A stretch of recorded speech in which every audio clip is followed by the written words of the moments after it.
quite a reading.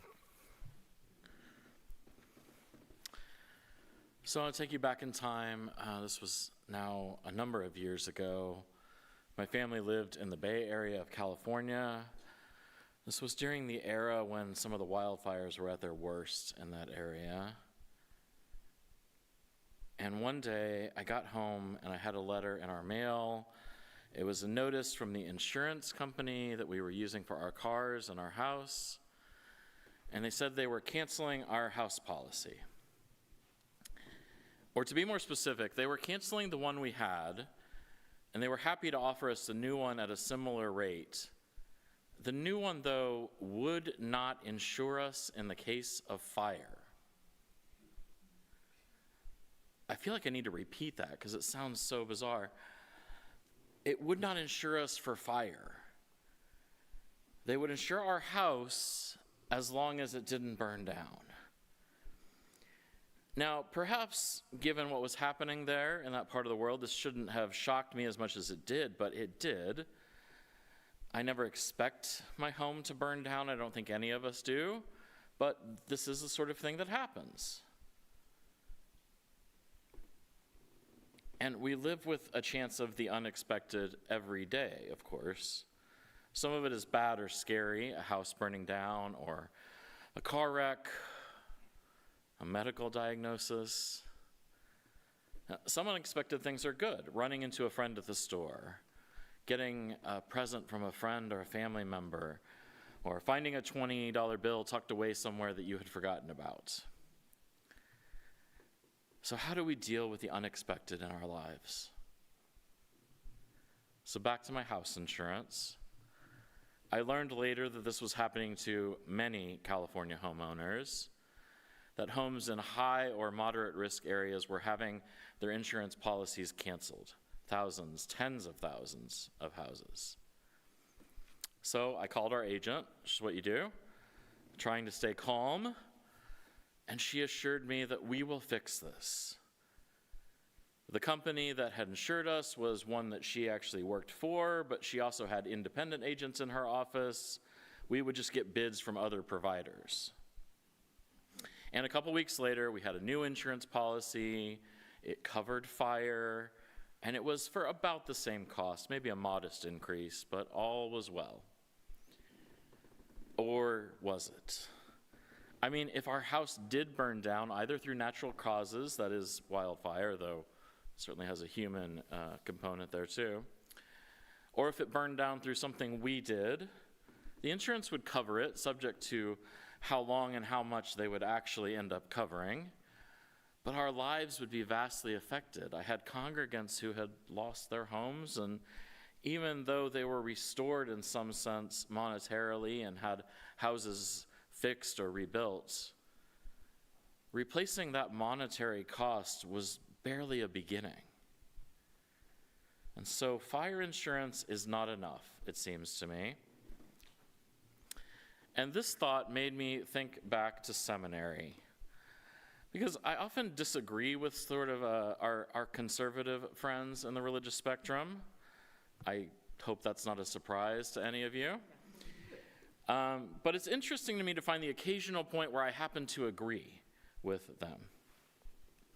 And there's an old saying that comes from my more conservative friends over there, that religion is more than just fire insurance. Religion is more than just fire insurance. That is, if you are being good and going to church, what have you, doing whatever you think you need to do, just so that you will not burn in the fires of hell, assuming you even believe that, which I don't, but that's a whole nother discussion. But if you're doing all of that just to avoid hell, then you're not really religious. Rather, you're making a sort of long-term insurance contract with God.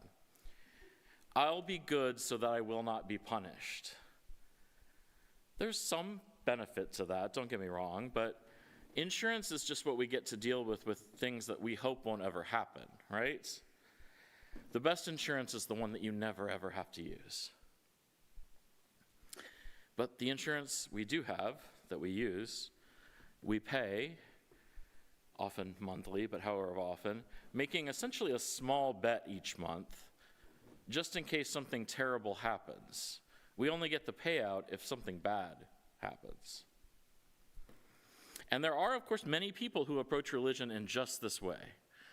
Every Sunday spent in a pew is a little bet, a little fire insurance against the prospect of hell, perhaps, or at least against feelings of guilt about what they're doing in the rest of their week if they don't feel good about that life.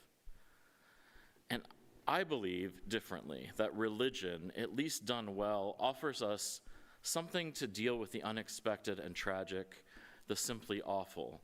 It is not merely some insurance payout. Rather, we offer this as Unitarian Universalists, a chance each week to think about things that matter, to explore them with others, to practice what it means to go deep and to strengthen our resolves, to widen our compassion, to anchor our souls. What is Unitarian Universalism, our faith, if not fire insurance? What is it? Well, it's plenty. First, let me get a drink of water. Speaking of fire insurance. First, our Universalist heritage assures us that there is no eternal torment awaiting any of us. The Universalist preacher Hosea Ballou liked to relate a story, one I often tell, one you may have heard from me or others before. He was a circuit rider, that is, he went from town to town on a circular sort of path over and over again, visiting each town for a Sunday or a couple weeks at a time, and eventually going around to all of them. And there were other preachers doing the same thing for their churches, sometimes on very similar circuits. So he and another preacher, this preacher was of the fire and brimstone variety you may be familiar with.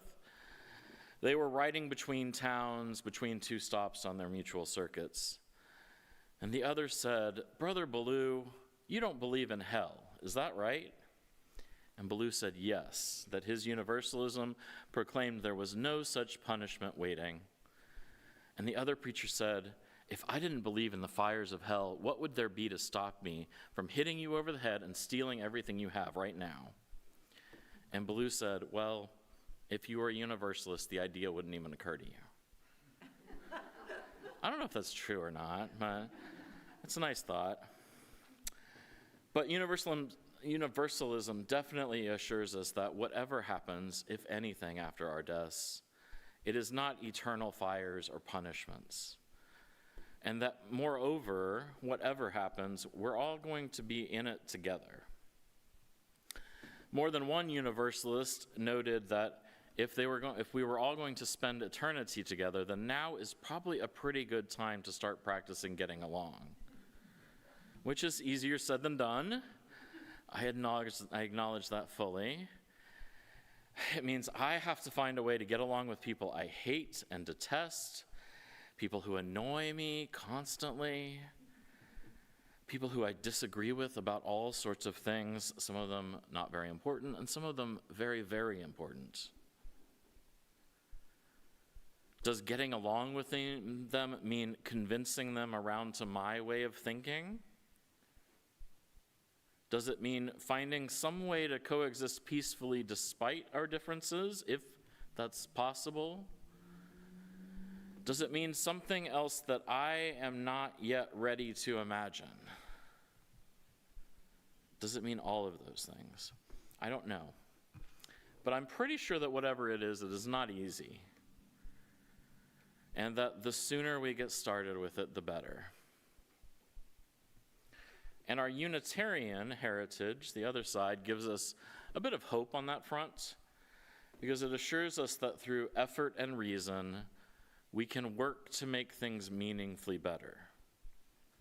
We cannot know what will happen, sure, but we can prepare and ready ourselves. And we can try to improve our communities in the meantime. What does that look like? It might look like protest. It might look like learning. It might look like learning things that are uncomfortable. It might mean hard growth and stretching ourselves to be more and different than we have been. It probably means challenging ourselves to be more and do more than we have before. and it means being open to change and the challenge of preparing for an uncertain but relentless future. All of which is exciting in a way, but also scary. And when I feel a bit scared or daunted by that, I like to think of some of our youngest community members in Unitarian Universalism, because I think they give us a vision of how to do this. I'm always proud as a Unitarian Universalist of OWL, that is Our Whole Lives, which is comprehensive age-appropriate sexuality education program that many UU congregations offer. I think you do too, though I'm not sure, or have in the past. If not, you should think about it. If you've never experienced OWL, I should say something, because I called it a sexuality education program, and that's actually a little limited. That's only a part of it. There is information about sex, again, at age-appropriate ways.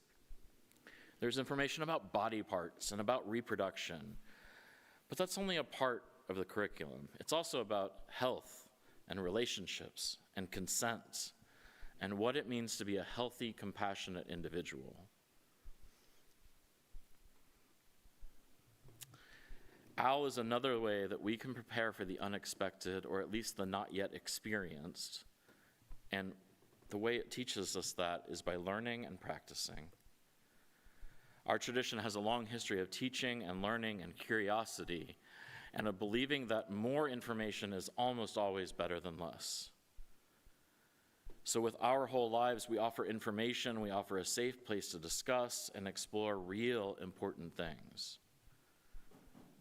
So what Unitarian Universalism offers is not fire insurance. No. We offer information, we offer exploration, we offer support, and a community in which to learn and practice resilience. In short, we offer a place to grow amazing, fully human people. Along those lines, James Luther Adams, the preeminent UU theologian of the last century, famously said that church is the place where we get to practice being human. And this, I think, is what he meant. That this is a place where we learn and deepen what it means to be in relationship with others. That this is a place where we strengthen and deepen our minds and souls. That this is a place where we are pushed to confront new truths, repair old hurts, and move bravely into whatever future awaits us. Because religion is more than just fire insurance, my friends, so much more. May each of us and all of us together be willing to go deep, to stretch, and to support one another. Amen.